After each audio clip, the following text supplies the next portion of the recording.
The dust hadn't settled on Red Willow Road in years. Ethan Cole rode into town just before noon, his horse tired, his coat worn thin from too many winters alone. The wooden buildings leaned like old men, and the wind carried the smell of sweat, iron, and trouble. Ethan didn't come to town unless he had to, but today, the sheriff had sent word. Urgent. The sheriff's office stood at the far end of the street, its faded badge hanging crooked above the door. Ethan tied his horse and stepped inside, removing his hat.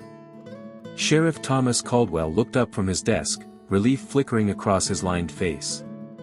"Cole," he said. "I was hoping you'd come." "You said it was urgent," Ethan replied. "That usually means blood or lies." Caldwell exhaled slowly. "Maybe both." He gestured to a chair. Ethan sat, his eyes sharp, already weighing the room. On the wall hung a rifle, polished but unused. The sheriff wasn't a fool, but he wasn't a fighter either. "There's a man named Jonah Pike," Caldwell said. "Outlaw. Slippery. Knows the canyons better than God himself." Ethan nodded. "I've heard the name.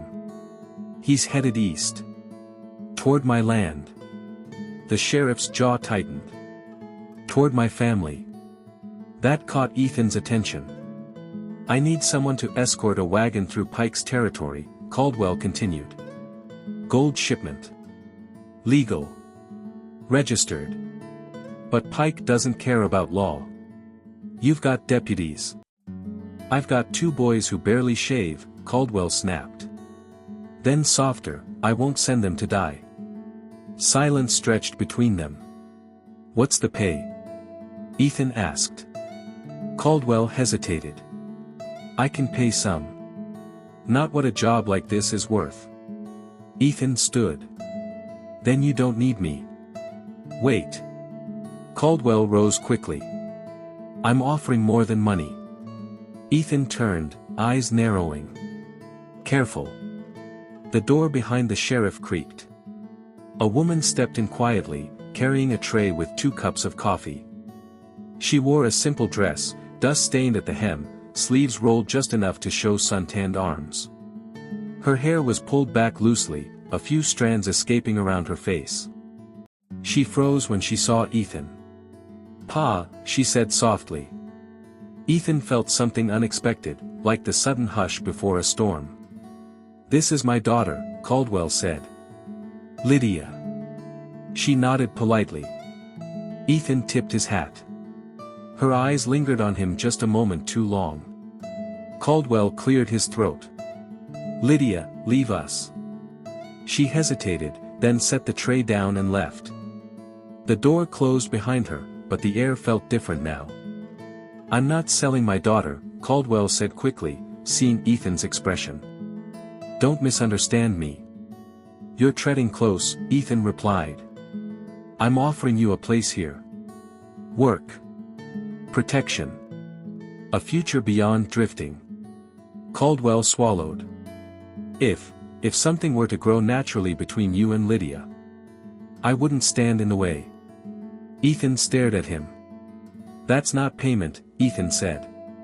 "That's hope. And hope's worth more than gold," Caldwell replied quietly. Ethan thought of his empty ranch. Long nights. Cold meals. Silence. "I'll take the job," Ethan said at last. "But not for that reason." Caldwell nodded. "Fair enough." Outside, Ethan found Lydia waiting near his horse. "I heard my name," she said plainly. "I figured," Ethan replied. She studied him openly now, his scarred hands, his tired eyes. "You're the one Pa trusts," she said. "Trust gets men killed." She smiled faintly. "So does loneliness." That surprised him. "When do we leave?" she asked. "Tomorrow dawn." "I'll pack supplies," she said. Then, softer, "Ride careful, Mr. Cole." As she walked away, Ethan realized something unsettled him more than the outlaw waiting in the canyons. It was the way she looked back at him, curious, unafraid, and very much alive. And for the first time in years. So did he. They left Red Willow before the sun fully rose. The wagon creaked under the weight of its cargo, canvas stretched tight, wooden wheels already dusted with the pale powder of the road. Ethan rode ahead, rifle across his back, eyes scanning the ridgelines. Behind him, Lydia sat upright on the wagon bench, reins in hand, calm despite the danger pressing in from every side. "You don't have to come," Ethan said without turning. Lydia smiled faintly. "Pa raised me out here. I'm not made of porcelain. That land ahead doesn't care what you're made of." She leaned forward. "Neither do I." He glanced back at her then, surprised.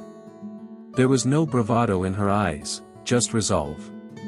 By midday, the land changed. The prairie narrowed into stone, shadows stretching long across the trail. Canyon Shadow, folks called it. A place where sound traveled wrong and men disappeared.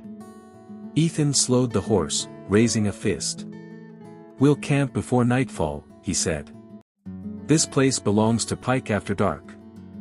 Lydia nodded, her confidence steady but eyes alert. They made camp near a dry wash, fire kept low, voices quieter than the wind. As dusk settled, the sky burned orange and purple, then faded to ink. Lydia handed Ethan a tin cup of coffee. Their fingers brushed. Neither spoke. "You've done this before," she said eventually. "Too many times. And you keep doing it. Because stopping means remembering." She studied his face, the scar along his jaw, the weight he carried without complaint. "You don't talk much," she said. "I talk when it matters." She smiled at that. Later, as they settled in, a sound echoed across the canyon, a stone knocked loose, deliberate. Ethan reached for his rifle instantly. "Stay still," he whispered. Footsteps. Soft. Careful. Then a voice drifted from the dark. "Well now," the man drawled. "Didn't expect company tonight." Jonah Pike stepped into firelight, flanked by two men. His smile was thin, eyes sharp as broken glass. "Evenin', Cole," Pike said. "Heard you were ridin' again." Ethan rose slowly, positioning himself between Pike and Lydia. "Move on," Ethan said. "This cargo's legal." Pike laughed. "Legal don't mean safe." One of Pike's men eyed Lydia openly. Too openly. Ethan's grip tightened. "She's not part of this," Pike said casually. "But I might be." The standoff stretched, fire crackling like a warning. Then, unexpectedly, Lydia stood. "We're not afraid of you," she said, voice steady. "And we won't be bullied." Pike's gaze shifted to her, interest sparking. "Pretty things got fire." Ethan moved instantly, stepping closer, hand firm on Lydia's shoulder. "She's under my protection," he said quietly. Pike's smile faded. "Good luck with that." With a mocking salute, Pike and his men melted back into the darkness. Silence returned, but it wasn't peace. Later, Lydia sat close to the fire, shaken but composed. "You didn't have to do that," she said. "I did." She looked up at him. "Why?" "Because no one ever did it for me." Her expression softened. In the quiet that followed, something shifted between them, not spoken, not promised, but undeniable. The danger wasn't over. But neither was the beginning. Morning came quietly in Canyon Shadow.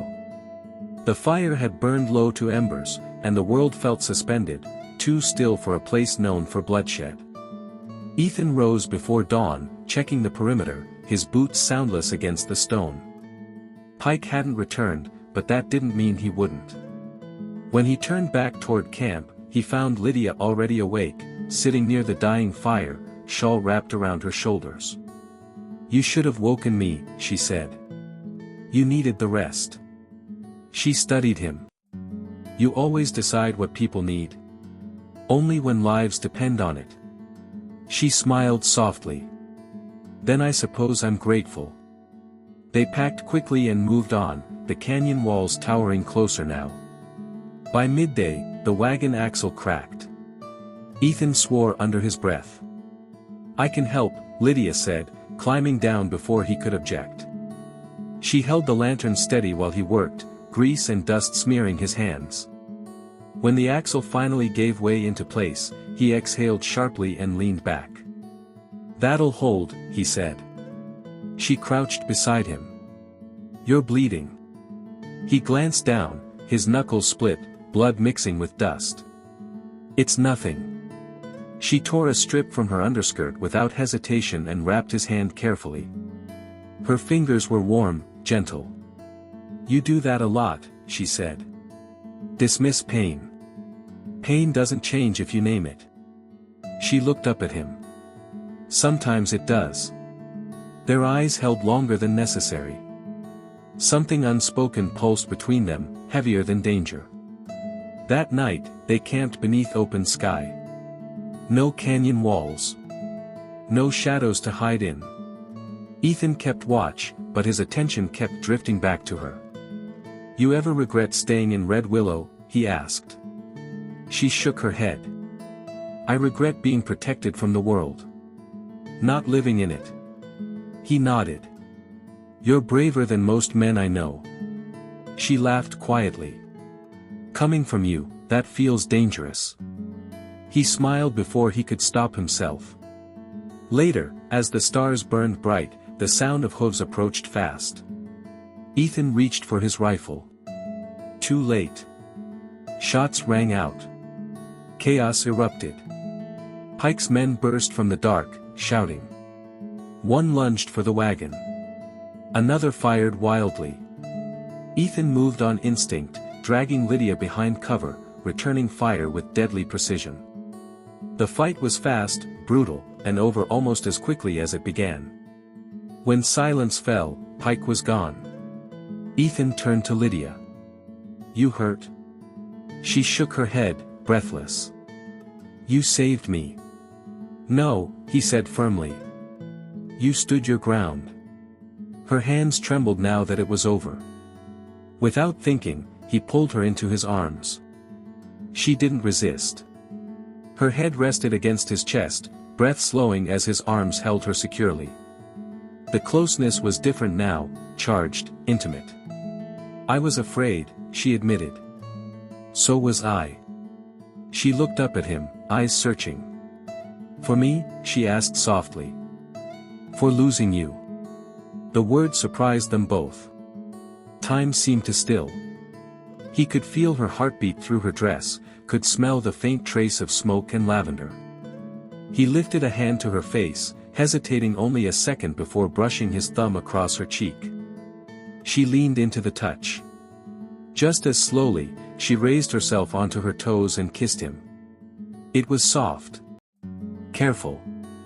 Real. Not desperation. Not passion run wild. Choice. When they parted, neither spoke. But everything had changed. Later that night, they sat close by the fire, shoulders touching. We should finish the job, Lydia said quietly. Then decide what comes after. Ethan nodded. Because for the first time in a long while, the future felt possible. They reached the edge of Pike's territory just before dusk. The land opened again, wide and exposed, but the danger didn't fade with the canyon walls. Ethan felt it in his bones, the sense of being watched, measured, hunted. He slowed the wagon, eyes scanning the horizon. We're close, he said. Lydia nodded, quieter now. The kiss they'd shared hadn't been spoken of, but it lived between them like heat under skin. They didn't make it far. Gunshots cracked through the air, sharper and more deliberate than before. The horse reared, screaming, and the wagon lurched violently. Ethan was thrown sideways, hitting the ground hard. Ethan! Lydia shouted. Before he could rise, Pike's men surrounded them, for this time. Jonah Pike rode forward slowly, smiling like a man who'd already won. End of the trail, Pike said. You should have taken my warning. Ethan pushed himself up, blood streaking his temple. Let her go. Pike laughed. You still think you're negotiating? One man grabbed Lydia's arm. She struggled, fury flashing in her eyes. Don't touch me, she snapped. Pike raised a hand. Easy. I'm not here for her. That was worse. I'm here for you, Pike said to Ethan. You've been a thorn too long. A rifle butt slammed into Ethan's ribs. He dropped to one knee. Stop. Lydia cried. Pike looked at her thoughtfully. You care for him. She didn't hesitate. Yes. Ethan's heart twisted. Pike sighed. That complicates things. They bound Ethan's hands and dragged him toward the rocks. Lydia fought like wildfire, kicking, biting, screaming, but was held fast. Take the gold, Pike said. Leave the man. No, Lydia said, voice shaking but strong. You don't need to kill him. Pike leaned close. That's exactly why I do. Then, gunfire. 3 sharp shots echoed across the plain. The sheriff's deputies charged in from the ridge, rifles blazing. Chaos erupted. Ethan rolled free, grabbing a fallen weapon. Pike fled into the brush, wounded but alive. Within minutes, the fight was over. Sheriff Caldwell rode hard toward them, fear etched deep into his face. Lydia, he shouted. She ran to him, tears breaking free at last. I'm here, Pa. Caldwell turned to Ethan, gripping his shoulder tightly. You did your duty. Ethan nodded, pain carving lines into his face. The job's done. The gold was secured. Pike was wounded and on the run. Red Willow would be safer, for now. That night, they camped near town. Caldwell watched the fire quietly before speaking. I owe you more than I can repay. I didn't do it for payment, Ethan said. Caldwell looked at Lydia, then back at Ethan. I see that now. Lydia sat beside Ethan, close enough that their knees touched. You could stay, Caldwell said carefully. Work here. Be part of this town. Silence fell. Ethan stared into the fire. He'd lived free. Alone. Untethered. But freedom had cost him years of emptiness. I won't cage her, he said. Or myself. Lydia turned to him. I don't feel caged. He met her eyes. You should choose without pressure. She stood. I choose because I want to, she said firmly. Not because you saved me. Not because Pa approves. She took Ethan's hand. I choose you. Caldwell nodded slowly. Then my blessing's given. Ethan's chest tightened, not with fear, but with something close to hope. The danger wasn't gone. But love had spoken. Red Willow felt different now. Not safer, just smaller. Ethan noticed it the morning after they returned. The way the buildings closed in. The way people watched him with expectation instead of distance. For a man who had lived his life riding the edges of places, being seen felt heavier than any rifle. Lydia noticed too. She watched him from the window of the sheriff's house as he tightened his saddle, movements precise, controlled, like a man preparing to leave, not stay. You're thinking of riding out, she said quietly. He didn't deny it. I'm thinking. That's usually when you go. He paused, jaw tightening. I don't belong in towns. She stepped closer. You belong where you choose to stand. He turned to face her. And what if I choose wrong? The question surprised her. You saved us, she said. You did more than most men ever would. That's what I'm afraid of, he said. Men like me are good at endings. Not beginnings. They stood in silence, the weight of unsaid things pressing between them. Later that day, Lydia walked the edge of town alone. Women nodded to her now. Men tipped their hats. She felt changed, stronger, but also uncertain. Love had come quietly. Staying would be loud. That evening, Ethan didn't return. Night settled, cold and restless. Lydia sat by the fire, waiting long after she should have slept. When hooves finally sounded, relief hit her so hard her knees weakened. Ethan dismounted slowly, face shadowed. "You went to the ridge," she said. "Where you sleep when you can't decide." He nodded. "Old habits. Did you decide?" He looked at her then, not as a man protecting a woman, but as a man exposed. "I don't know how to be needed and free," he said. "I don't know how to promise something I've never kept." She stepped closer. "I'm not asking for promises tonight." He exhaled. "That's worse." She reached for his hands, rough and scarred. "I don't need a hero," she said. "I need a man who stays when things stop being dangerous." His throat tightened. "I'm afraid I'll fail you." She smiled softly. "Then fail with me here." He pulled her into his arms, holding her like the world might pull her away if he loosened his grip. Her head rested against his chest, and for the first time, the silence didn't feel empty. Later, they sat together beneath the stars. "If you leave," Lydia said quietly, "I'll survive." "That's what scares me," he replied. "You don't need me." She looked at him steadily. "No. I choose you." The words settled into him, deep and steady. At dawn, Sheriff Caldwell watched Ethan saddle his horse. "You ridin' out?" he asked. Ethan paused. Then he tied the reins back to the post. "No," he said. "I'm unpacking." Caldwell smiled. "Good." Across the yard, Lydia stood waiting. When Ethan walked toward her, she didn't run. She just opened her arms. And for the first time in his life, Ethan walked into a future that didn't ask him to leave himself behind. Spring came gently to Red Willow. Grass pushed through the dust. The river ran fuller. And for the first time in years, the town woke without fear riding its edges. Ethan woke early, as he always had, but now he woke with purpose, not instinct.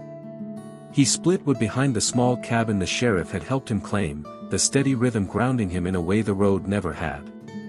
Lydia watched from the doorway, wrapped in a shawl against the morning chill.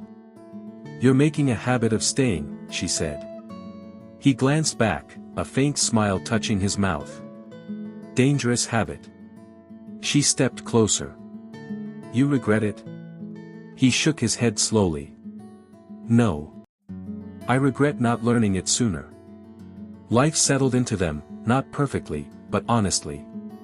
Ethan helped rebuild fences, taught young men how to ride with patience instead of force. Lydia opened a small schoolhouse beside the church, her laughter filling a space once hollow with loss. Love didn't blaze anymore. It warmed. One afternoon, Ethan returned from town quieter than usual.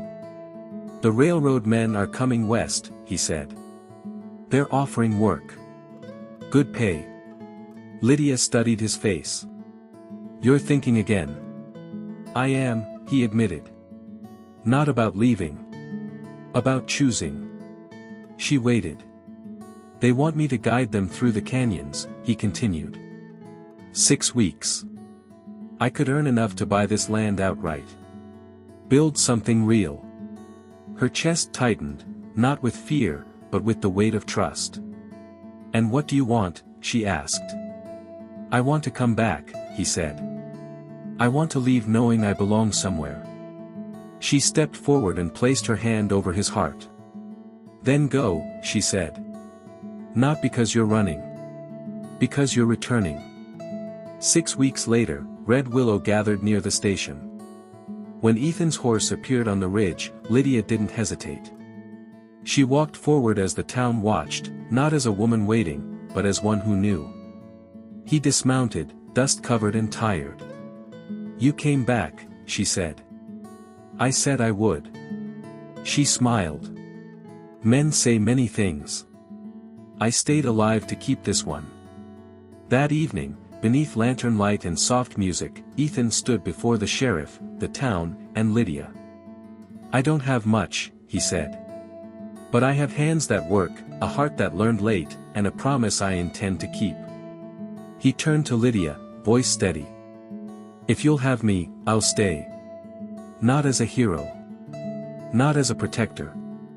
But as a man who wakes up beside you every morning and chooses you again. Tears filled her eyes, not from uncertainty, but from peace. Yes, she whispered. Applause broke out, warm and real. Later, when the town had quieted and the stars stretched wide above them, Ethan and Lydia sat on the porch of their home.